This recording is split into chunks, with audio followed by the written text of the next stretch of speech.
मेरे प्यारे सभी एस्पिरेंट्स को बहुत बहुत शुभकामनाएं आने वाली रीट के लिए। डियर स्टूडेंट्स, आज मैं आपके लिए बहुत ही इंपॉर्टेंट इंग्लिश टीचिंग मेथड्स के कुछ क्वेश्चंस लेके आया हूं। बहुत ही इंपॉर्टेंट हैं। एक बार आप लोग अपनी नज़र में से निकाल लीजिए, क्योंकि आपके पास में इतना टाइम नहीं है। एक बार आपको सिर्फ क्वेश्चन और उसका आंसर देखना है। ओके, फर्स्ट क्वेश्चन है कि which is beneficial for both teacher and students. Teacher और स्टूडेंट के लिए क्या चीज़ है जो बेनिफिशियल है। तो ध्यान रखना कि जो टेस्टिंग होती है, टेस्टिंग, कोई भी चीज़ का टेस्ट होना, वो टीचर के लिए भी और स्टूडेंट्स के लिए भी, दोनों के लिए बेनिफिशियल है। टेस्ट होगा तो बच्चा जो है उसका भी पता चलेगा और टीचर का भी पता चलेगा कि टीचर्स ने कितनी तैयारी करवाई है। ओके, नेक्स्ट क्वेश्चन है which test is conducted in order to find out students learning regarding the discrimination of sound. Sound जो होता है, साउंड में भाई कौन सा साउंड है, उसका प्रोनाउंसिएशन क्या होगा, कैसे पता चलेगा? उसका पता चलेगा सिर्फ और सिर्फ लिसनिंग करके। वो बच्चा, अगर आप वो कोई साउंड बोल रहा है और उसका आप लिसन करोगे, तो लिसन करोगे तो ही उसका साउंड का जो डिफरेंशिएट है उसको आप क्रिएट कर पाओगे, उसी को आप फाउंड कर पाओगे। तो ये ध्यान रखना कि जैसे ही क्वेश्चन का साउंड का डिफरेंशिएट करने के लिए उसका लिसन होना, लिसनिंग टेस्ट होना बहुत ही जरूरी है। प्री रिक्विजिट, प्री रिक्विजिट का मतलब होता है पूर्व आवश्यकता। भाषा जो होती है उसको सीखने की पूर्व आवश्यकता क्या है? कोई भी भाषा है, आप लोग मान लीजिए किसी भी भाषा को सीखते हो तो उससे पहले क्या जरूरी है? उसका मोटिवेशन होना जरूरी है। अगर मान लीजिए मैं आपको कहूँ कि भाई ये चीज़ बहुत इंपॉर्टेंट है, ये चीज़ बहुत अच्छी है, ये मेथड्स आपके लिए अच्छे हैं, तभी तो आप सीखोगे, क्योंकि आपको मोटिवेशन मिला है। तो प्री रिक्विजिट का मतलब क्या हो गया? पूर्व आवश्यकता। ठीक है, तो किसी भी भाषा को सीखने के लिए पूर्व आवश्यकता क्या है? उसका मोटिवेशन होना जरूरी है। अगला क्वेश्चन कह रहा है कि ए चाइल्ड कैन रिमेंबर ए रोज, मतलब एक बच्चा है वो रोज को क्या करता है? सीखता है, याद करता है, जो उसने कभी बाद में वो देखता है, उससे पहले उसने कभी देखा नहीं। समझ में आया कि मेरी बात? यानी कि एक मीनिंग सीखता है रोज रोज रोज रोज, ऐसी मीनिंग सीखता है और उसने कभी देखा नहीं, और उसको बाद में क्या कर लेता है? वह देखता है उसको। तो ये चीज है, वो किस चीज का एग्जाम्पल है? तो ये चीज जो है वो एग्जाम्पल किस चीज का है? देखिए, लर्निंग बाय डूइंग नहीं है, फोनोलॉजी भी नहीं है, क्योंकि फोनोलॉजी फोनेटिक्स से रिलेटेड है। कंक्रीटनेस जो है ना, ये आएगा इसके अंदर। क्या आएगा? कंक्रीटनेस का मतलब ये हो गया कि वो चीज उसको पहले एब्स्ट्रैक्ट थी, यानी कि वो चीज उसको दिखती नहीं थी और उसके बाद में उसको कंक्रीट हुआ, उसको एहसास हुआ कि रोज ऐसा होता है। तो ये जो प्रिंसिपल जो है, ये सिद्धांत जो है वो कंक्रीटनेस का जो है। ठीक है, उसके बाद में नेक्स्ट है कि which technique of reading is used to look for specific piece of information। Specific piece of information जो है, किसी भी चीज की सूचना को, एक स्पेसिफिक सूचना के लिए किस चीज का जो है रीडिंग जो है, कैसी टेक्निक जो है ना उसके लिए जरूरी है। तो देखिए, लाइब्रेरी रीडिंग जरूरी है क्या भाई? आप मान लीजिए कोई भी चीज के बारे में कोई स्पेसिफिक जो है, मान लीजिए आपकी मार्कशीट आपने भरी ना, तो उसके लिए कौन सा टेस्ट है, कौन सी टेक्निक है वो जरूरी है उसको फाइंड आउट करने के लिए? स्कैनिंग जरूरी है ना। आपकी मार्कशीट भरेंगे, आपने भरी, और उसका स्कैन होके ही उसका क्या चलेगा? उसका पता चलेगा आपको। स्कीमिंग क्या होता है? उसका सार लिखना। ठीक है ना, स्कीमिंग टेस्ट जो होता है वो एक सार होता है, जिस चीज को अपन बोलेंगे, समरी जिसको अपन बोलेंगे, बट इसके लिए क्या आएगा? स्कैनिंग टेस्ट है वो जरूरी है। उसके बाद में क्वेश्चन नंबर 6 आता है, इन कम्युनिकेटिव टीचिंग में टीचर जो है वो प्रमोट्स करता है कम्युनिकेशन को, किस चीज के द्वारा? क्रिएटिंग सिचुएशन को क्रिएट करके। समझ में आया ना? वो कैसी कैसी सिचुएशन है वो क्रिएट करेगा और उसी के बाद में वह टीचर है वो कम्युनिकेशन को प्रमोट करेगा। अगला क्वेश्चन है, communicative language teaching focus on. Communicative जो लैंग्वेज है उसकी जो टीचिंग है वो किस चीज के फोकस डालती है? Communication through oral language. Communication क्या चीज है भाई? हम एक दूसरे से संवाद करते हैं, बातचीत करते हैं, और वो जो बातचीत है वो हमेशा ओरल में होती है, यानी कि मौखिक होती है, और ओरल भाषा के थ्रू ही कम्युनिकेशन उसी चीज के ऊपर फोकस डालता है। कम्युनिकेशन का मतलब ही क्या हो गया? जिसको अपन बोलेंगे संवाद, जिसको अपन बोलेंगे कम्युनिकेट करते हैं, एक दूसरे से बात करते हैं, तो वो चीज किस चीज के माध्यम से, ओरल जो लैंग्वेज होती है यानी कि मौखिक जो भाषा है ना, उस चीज के बारे में। ठीक है भाई। उसके बाद में आता है क्वेश्चन नंबर 8 है, वो क्या कह रहा है, विच of the following is incorrect. ये रूल्स मैक्सिम्स जिसको अपन बोलेंगे, ये जो है मैक्सिम्स बोलते हैं इनको, सिंपल टू कॉम्प्लेक्स। इसमें देखो क्या होता है, एक होता है SC, फिर उसके बाद में होता है KU, ठीक है, उसके बाद में फिर क्या होता है PG, ठीक है, उसके बाद में होता है CA। ऐसे है कि यानी कि SC का स्टूडेंट्स KU यूनिवर्सिटी में PG में रह के CA की तैयारी कर रहा है, यानी कि simple to complex, known to unknown, फिर यहाँ पे क्या आ गया particular to general.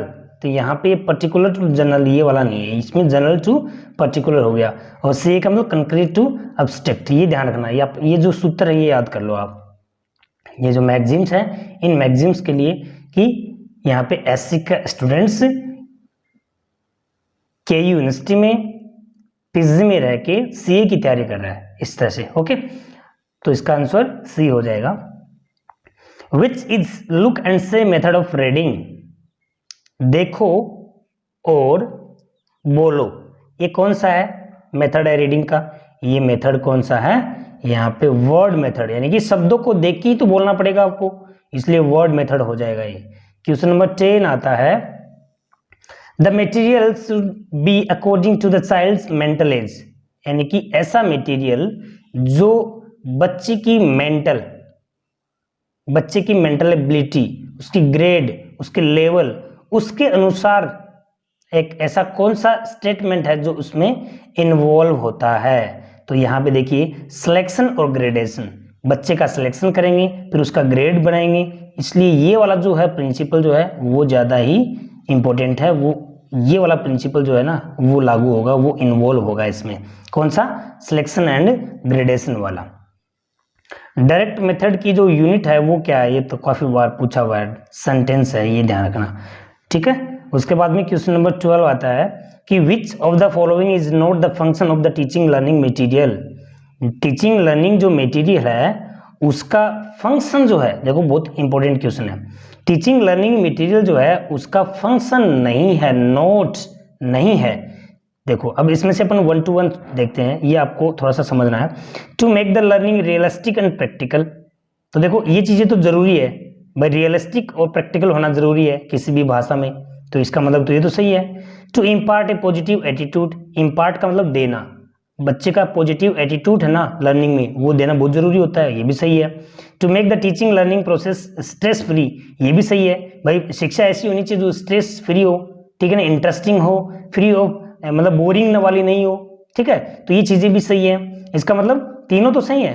To make the learners assured of their future goal, तो फ्यूचर गोल के बारे में आप बता सकते हो कि भाई ये वाला कलेक्टर बनेगा, ये वाला डॉक्टर बनेगा, ये वाला इंजीनियर बनेगा, ऐसा नहीं है ना, तो ये वाला इसका आंसर हो जाएगा। ठीक है भाई, उसके बाद में अगला क्या आता है, क्वेश्चन नंबर 13 आता है, which principle of teaching English create, क्या, जील का मतलब जोश, जुनून, किसी भी न्यू लैंग्वेज को सीखने के लिए क्या जील जो है ना वो क्रिएट करना। तो सीधी सी बात है, जील आप में उत्साह कब होगा, जब आपको मोटिवेशन मिलेगा, दैट्स राइट।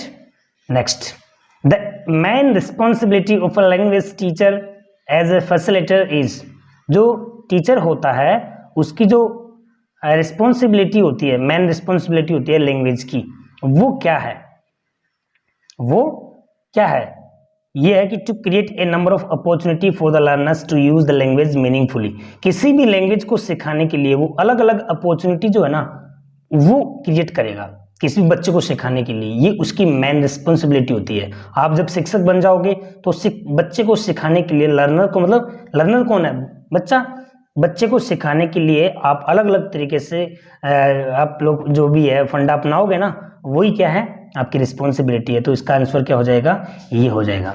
उसके बाद में था question number 15, which is not true about communicative language teaching, communicative language जो टीचिंग है उनमें से कौन सा ट्रू नहीं है।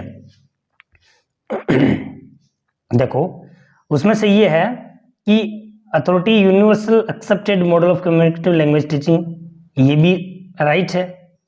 It is an integration of grammatical and function teaching, ये भी सही है, ग्रामेटिकल और फंक्शन का इंटीग्रेशन भी जरूरी है।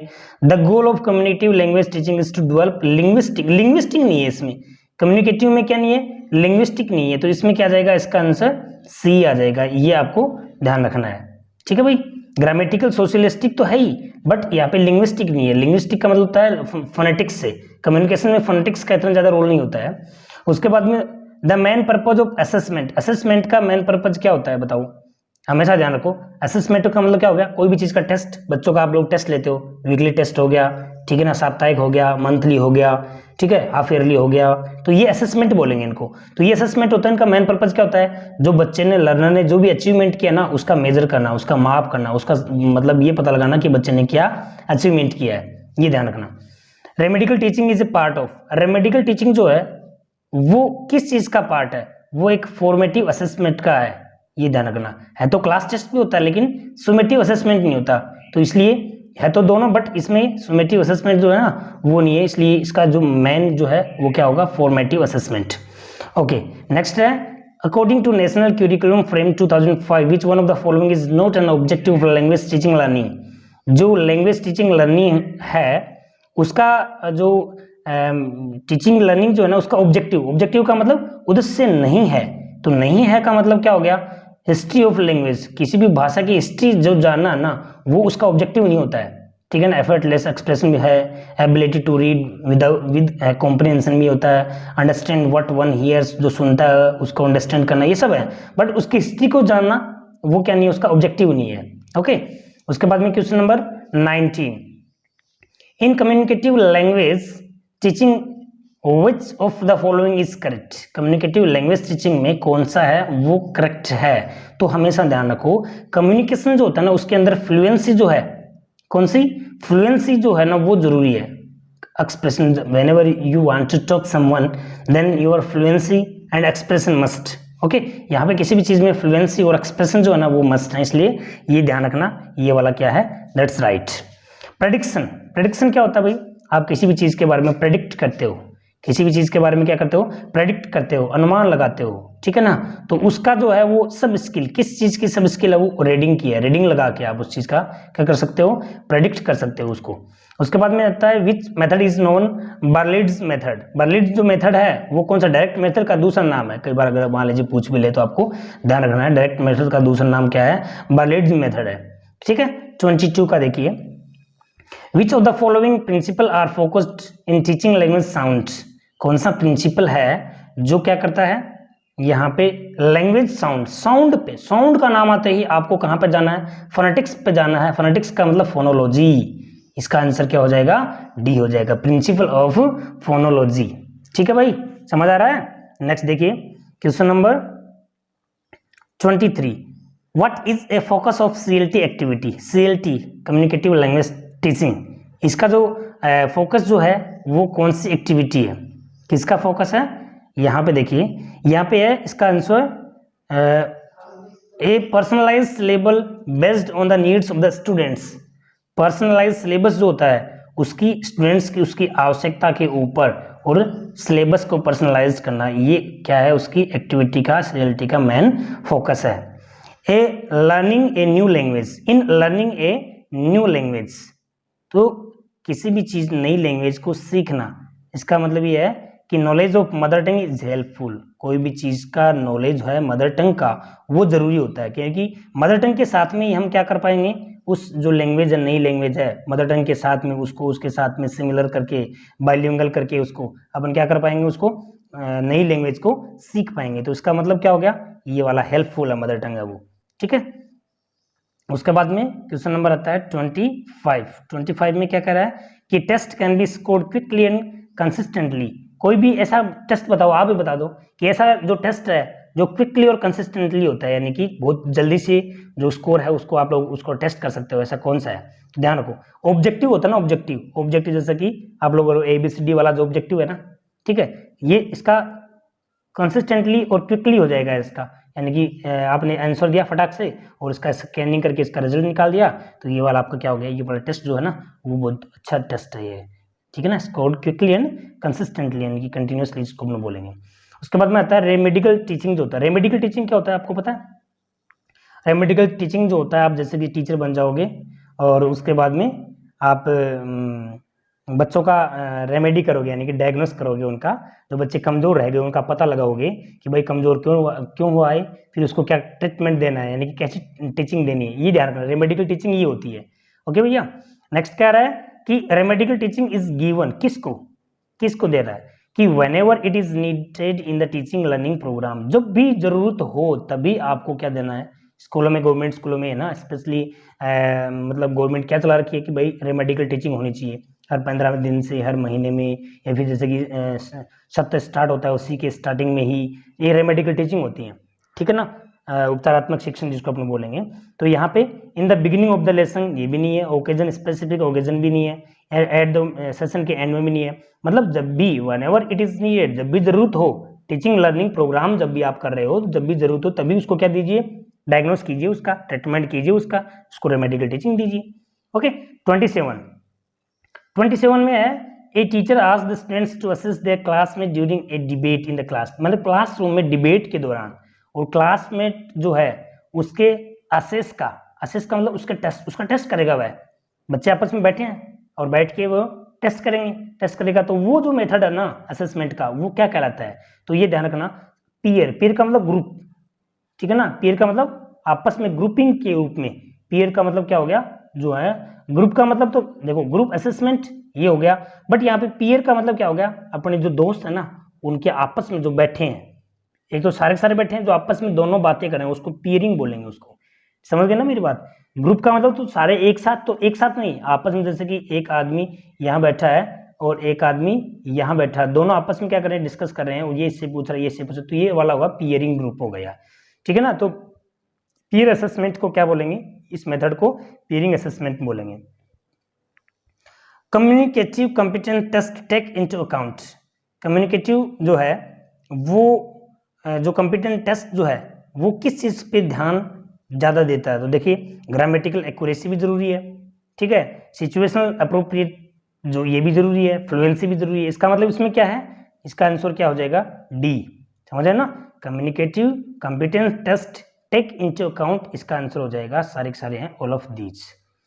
ठीक है उसके बाद में आता है 29 में an objective question. Objective question क्या आते हैं, ऑब्जेक्टिव क्वेश्चन होते हैं, देखिए क्वेश्चन होते हैं ना वो दो होते हैं, एक ओपन एंडेड एक क्लोज एंडेड। ओपन एंडेड का मतलब क्या हो गया, यस नो वाले, आप ये पूछोगे यस और नो वाले से स्टार्ट होंगे ना, यानी कि वो जो आंसर होते हैं, वो जो क्वेश्चन पूछोगे आप हेल्पिंग वर्ब जो है डब्ल्यू में हेल्पिंग वर्ब वाले, तो उसमें यस नो वाले तो वो तो ओपन एंडेड है। और ऑब्जेक्टिव में क्या है, क्लोज एंडेड है। ऑब्जेक्टिव क्वेश्चन हमेशा क्लोज एंडेड होते हैं, ये ध्यान रखना, ठीक है ना, क्योंकि वो वहीं पे क्लोज हो जाते हैं। इसमें तो आपने यस, आपने किसी से पूछा कि do you know this, yes I know this, इसका मतलब ये क्या हो गया, टोटली ओपन हो गया, आगे तक चल रहा है, बट यहाँ ये क्लोज हो गया। यहाँ पे आपने बस ये दिया कि ABCD आंसर दिया और फटाक से वही क्लोज हो गया है, इसका मतलब ये वाला क्लोज एंडेड है।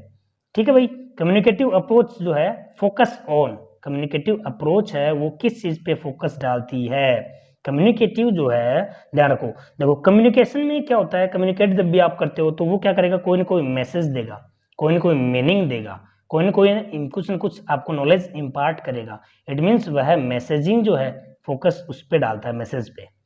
ठीक है, उसके बाद में आता है आपका which of the following statement is not true with regards to communicative language teaching. 31 का क्वेश्चन है, वो कह रहा है कि इनमें से नॉट ट्रू, कम्युनिकेटिव लैंग्वेज जो है टीचिंग है उससे संबंधित कौन सा सच नहीं है। तो देखिए लैंग्वेज टीचिंग स्पॉन्टेनियस प्रोडक्शन, ये भी इस पर भी क्या करती है, एम्फेसिस देती है, जोर देती है। CLT डजंट इंक्लूड ग्रामेटिकल, ये जरूरी नहीं है कि ग्रामेटिकल ही पे ही क्या करे, इंक्लूड नहीं करती है। ठीक है ना, तो इसका आंसर क्या हो जाएगा, ये हो जाएगा, डजंट इंक्लूड, ग्रामेटिकल पे भी क्या करती है, जोर देती है, ये वाली ग्रामेटिकल जो होती है। ठीक है, इसमें CLT क्या करती है, इंक्लूड, स्ट्रेटेजी ये भी है, डिस्कोर्स ये भी है, बट ये नहीं है, ग्रामेटिकल कंपटीशन पे डजंट नहीं आता ना, तब तो ये क्या था, राइट था, बट डजंट आ गया, इसका मतलब इसका आंसर ये हो गया। उसका नेक्स्ट कह रहा है कि विच of the following question is the most authentic evaluation. Most authentic question कौन से होते हैं बताओ, मोस्ट ऑथेंटिक जो क्वेश्चन है वो आप ऑब्जेक्टिव वाले ही होंगे। क्योंकि ऑथेंटिकेशन उसी में होगा। कोई भी लेसन है उसमें से ऑथेंटिकेट कर पाओगे आप। मान लीजिए आपने क्या लिखा, एक ऐसे टाइप क्वेश्चन लिखा या आपने शॉर्ट आंसर क्वेश्चन लिखा, उसमें से आपको कॉपी चेक करने वाला क्या दे सकता है, जैसे कि 4 मार्क्स का 3 भी दे सकता है, 2 भी दे सकता है, उसका कोई ऑथेंटिकेशन नहीं है, वो अपने अकॉर्डिंग माने और कहेगा नहीं तो मेरे हिसाब से तो ये राइट है या फिर रॉन्ग है, तो वो नंबर कम दे सकता है। बट जैसे कि मान लीजिए किसी चीज़ का आंसर ए है, ठीक है, यहाँ पे मान लीजिए इसका आंसर ए है, तो ये ए है, इट मीन्स ए ही है, वो एक ऑथेंटिकेट जो है ना वो आंसर है इसका, तो इसको कोई भी गलत नहीं कर सकता।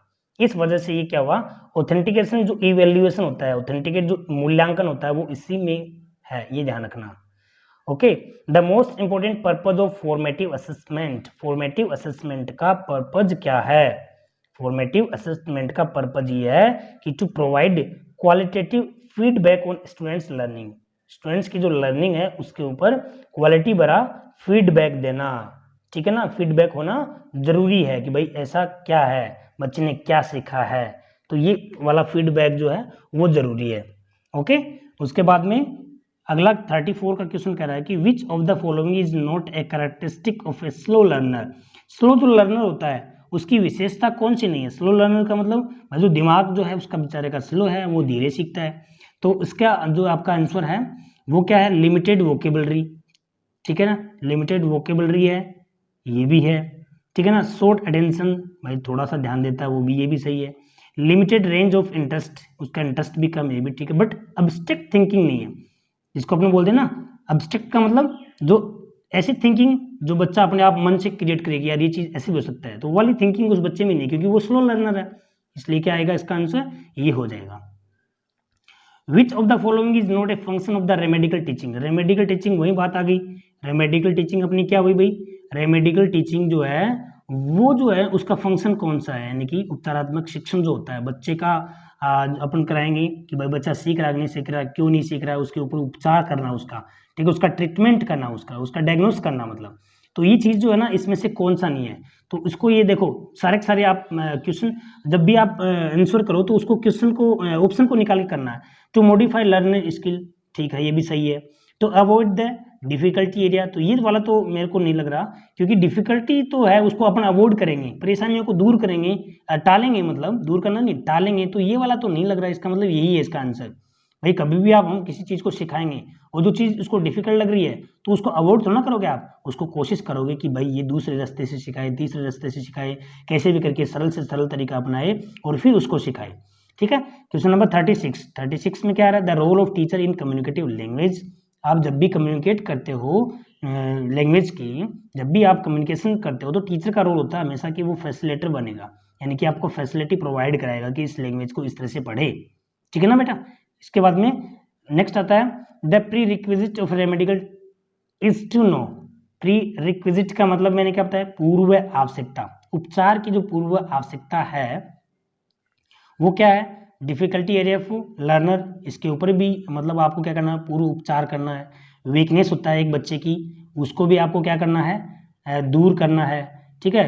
Strengths of A learner, learner जो होता है सीखने वाले की जो ताकत है उसको भी पहचाने, इसका मतलब इसका आंसर क्या हो जाएगा, ऑल ऑफ दीज, ठीक है।